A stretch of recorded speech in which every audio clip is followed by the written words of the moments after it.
Hello everyone. आज हम बात करेंगे एबनॉर्मल यूट्राइन ब्लीडिंग या फिर असामान्य ब्लीडिंग जो कि गर्भाशय से होता है।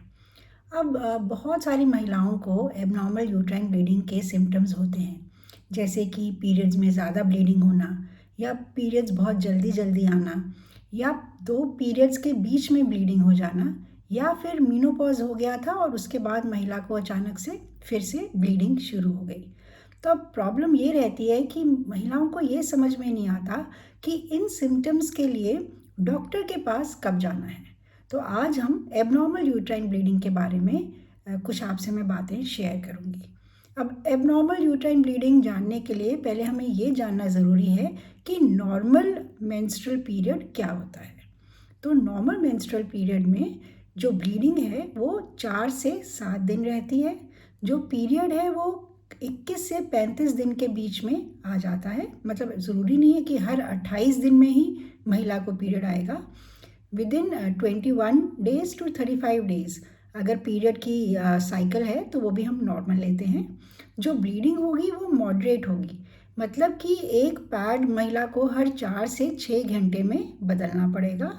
और थोड़ी बहुत पेट में दर्द हो सकती है पीरियड्स के दौरान, पर वो दर्द इतनी सिवियर नहीं होती कि आपको दवाई लेनी पड़े या सारा दिन लेटना पड़े और आप कोई काम ना कर सको। तो ये तो है नॉर्मल पीरियड। अब एबनॉर्मल पीरियड क्या होता है?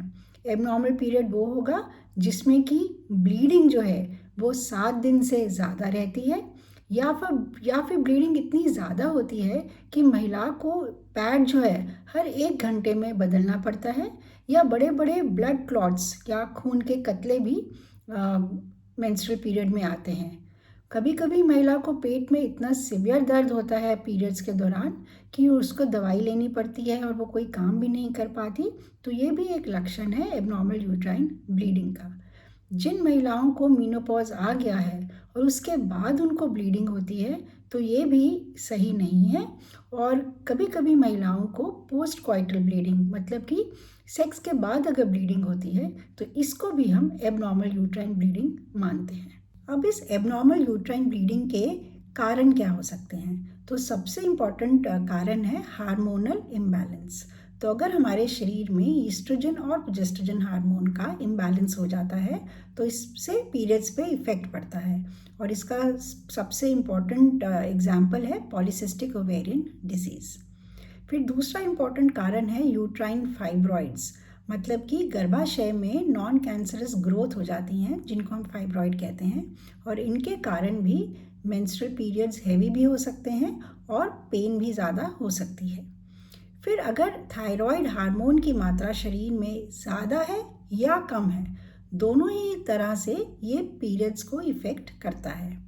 फिर अगर बच्चेदानी या गर्भाशय की लाइनिंग थिक हो गई है, जिसको कि हम एंडोमेट्रियल हाइपरप्लेजिया कहते हैं, तो उसके कारण भी हमारे को एबनॉर्मल यूट्राइन ब्लीडिंग हो सकती है। फिर अगर यूट्रस का या गर्भाशय का मुंह का, जिसको कि हम सर्विक्स कहते हैं, तो अगर यूट्रस या सर्विक्स में कोई इन्फेक्शन है या सूजन है तो उसके कारण भी हमारे पीरियड्स इफेक्ट हो सकते हैं। फिर अगर कैंसर है यूट्रस का या सर्विक्स का तो उसके कारण भी हमारे को एबनॉर्मल यूट्राइन ब्लीडिंग हो सकती है।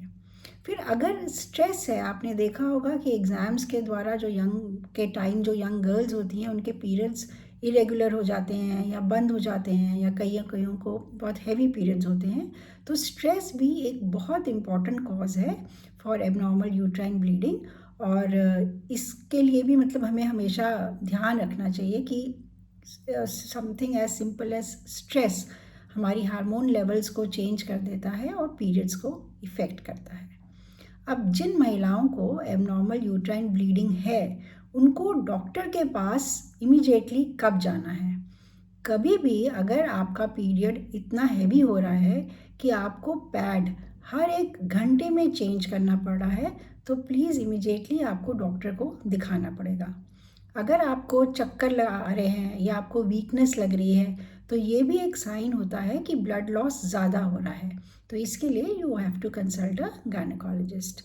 अगर आपको इतनी सिवियर पेन हो रही है पेट में कि आपने पेन किलर लिया पर उससे भी वो पेन रिलीव नहीं हो रही है, then again this is an indication for you to consult a doctor.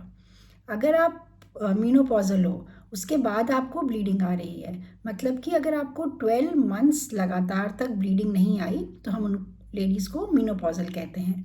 तो अगर 12 मंथ्स के बाद आपको पीरियड आता है तो ये एबनॉर्मल होता है, और पोस्ट मेनोपॉजल ब्लीडिंग को हमेशा हमेशा इवैल्यूएट किया जाता है, क्योंकि इन महिलाओं में कैंसर का हमेशा शक ज़्यादा रहता है।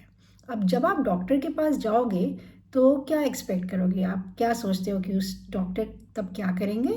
तो आपकी एक हिस्ट्री ली जाएगी। हिस्ट्री में आपसे डॉक्टर पूछेंगे कि आपके पहले पीरियड्स कैसे थे, अब क्या चेंज आया है। फिर आपका एग्जामिनेशन होगा जिसमें कि आपका पर वजाइनम एग्जामिनेशन, मतलब कि अंदरूनी जांच भी होगी। आपके ब्लड टेस्ट होंगे जिससे कि आपकी हार्मोनल लेवल्स देखी जाएंगी, थायराइड लेवल्स देखी जाएंगी, कंप्लीट ब्लड काउंट होगा। फिर इमेजिंग में आपका अल्ट्रासाउंड होगा, क्योंकि अल्ट्रासाउंड में जैसे यूट्रस में फाइब्रॉयड हैं या पॉलिप हैं या आपकी गर्भाशय की लाइनिंग थिक है, तो वो सब हम अल्ट्रासाउंड में पता कर सकते हैं।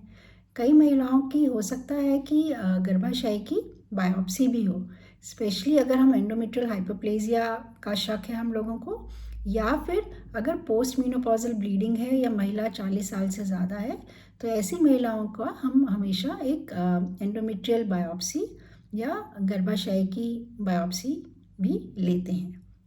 अब जब हमने आपका इन्वेस्टिगेशन सारा कर लिया तो एक कारण पता चल जाएगा। तो ट्रीटमेंट क्या होगी एब्नॉर्मल यूट्राइन ब्लीडिंग की? ट्रीटमेंट में वो जो भी कारण है उसी को हम ट्रीट करेंगे। तो अगर आपका थायराइड हार्मोन कम या ज़्यादा है तो अकॉर्डिंगली हम दवाई देंगे। अगर आपका हार्मोन्स का इम्बैलेंस है, जैसे कि पॉलीसिस्टिक ओवेरियन डिजीज़ में हो सकता है, तो हम आपको हार्मोन थेरेपी देंगे।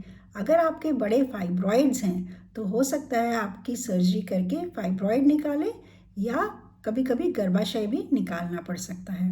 और अगर गर्भाशय का कैंसर है तब तो ऑफ कोर्स आपका गर्भाशय मतलब हिस्टेरेक्टमी होगी। और एक बहुत इम्पॉर्टेंट कॉज जो कि हम एब्नॉर्मल यूट्राइन ब्लीडिंग का हमारे हाथ में है, जिसे हम ट्रीट कर सकते हैं, वो है लाइफस्टाइल मॉडिफिकेशंस। अगर आपका वेट ज़्यादा है तो आप अगर वेट रिडक्शन करेंगे, अपनी एक्टिव लाइफस्टाइल रखेंगे, तो बहुत बारी ये जो हार्मोनल इम्बैलेंसेस हैं, पॉलीसिस्टिक ओवेरियन डिजीज़ है, ये लाइफस्टाइल मॉडिफिकेशन से ही ठीक हो जाती है। तो अगर आपको एब्नॉर्मल यूट्राइन ब्लीडिंग के कोई भी सिम्टम है तो प्लीज़ घबराइए नहीं। आपसे ज़्यादा आपके बॉडी के बारे में और कोई नहीं जानता। तो if you feel something different और यू फील कि कुछ तो सही नहीं है, तो please always go and consult a doctor. So be aware and be safe.